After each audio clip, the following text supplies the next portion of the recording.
Bueno, yo ya hice unas declaraciones el sábado pasado. Creo que el Gobierno lo que ha hecho ha sido aceptar e incorporarse a una resolución de las Naciones Unidas y a nosotros nos parece bien.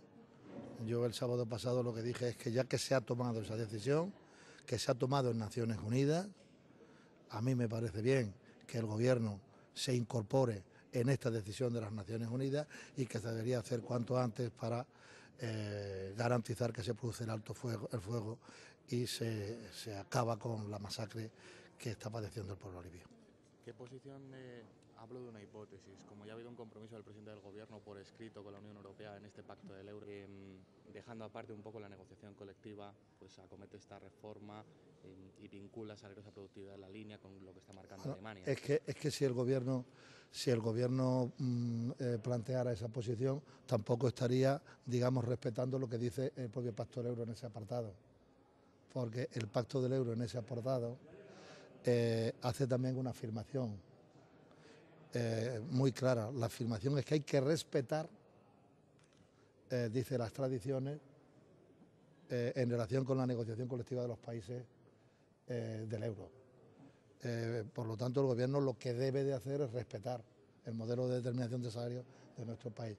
Y yo recuerdo muy bien que la señora Merkel, digamos, si el Gobierno tomara esa determinación, que no lo creo, no podría escudarse ni en el Pacto del Euro, porque en el pacto se habla también con claridad de que hay que respetar, digamos, los mecanismos nacionales, ni tampoco se podría escudar en la señora Merkel, a raíz de lo que la propia señora Merkel dijo en España. En España la señora Merkel hizo la siguiente afirmación: en mi país las negociaciones colectivas son protagonizadas por los sindicatos y la patronal y yo no tengo nada que decir. Por lo tanto, al menos en ese aspecto pues tendría que aprender de la señora Merkel. No creo, en primer lugar, no creo que el Gobierno tome ese planteamiento, pero quiero repetir que si el Gobierno quisiera llevar el modelo de determinación del salario por la vía de la imposición, eliminando la previsión de inflación en nuestro país, no estaría respetando tampoco el Pacto del Euro, porque no estaría respetando, digamos, los modelos nacionales. Y ni siquiera, quiero repetirlo, ni siquiera lo que la señora Merkel decía aquí en España, que eso es un tema privativo de sindicatos y de patronal. Por lo tanto, yo creo que nos deben de dejar, además con un modelo de determinación de salarios que yo sigo considerando que es el mejor para este país. El mejor, el más conveniente, en tanto en cuanto a España es un país con una inflación endémicamente alta. Alemania, por ejemplo, es un país con una inflación endémicamente baja.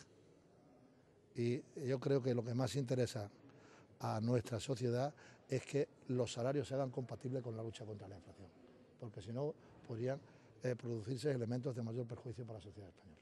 ¿Alguna cosa más? Yo creo que de la negociación colectiva hay que dar cuenta cuando termine la negociación. Y cuando termine la negociación podremos hablar con pelos y señales del proceso de negociación y de sus resultados, que espero que sean positivos.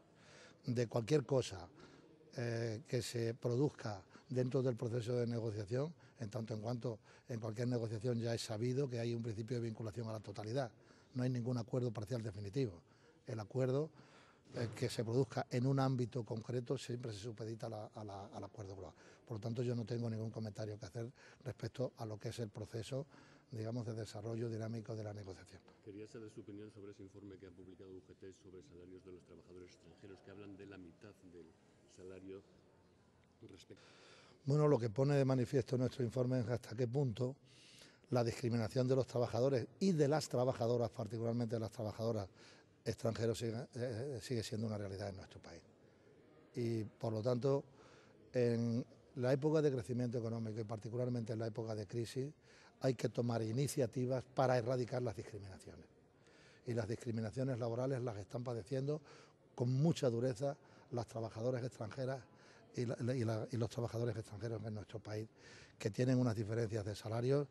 En el caso de los trabajadores extranjeros de 40%, algo más del 40%, con los trabajadores nacionales, y en el caso de las trabajadoras más del 50%. Pensamos que esa es una situación que no se puede permitir y hay que acabar con ella y hay que garantizar la situación laboral y la situación salarial en condiciones de igualdad para las trabajadoras y para los trabajadores extranjeros, en cualquier momento y particularmente también en épocas de crisis. Muchas gracias.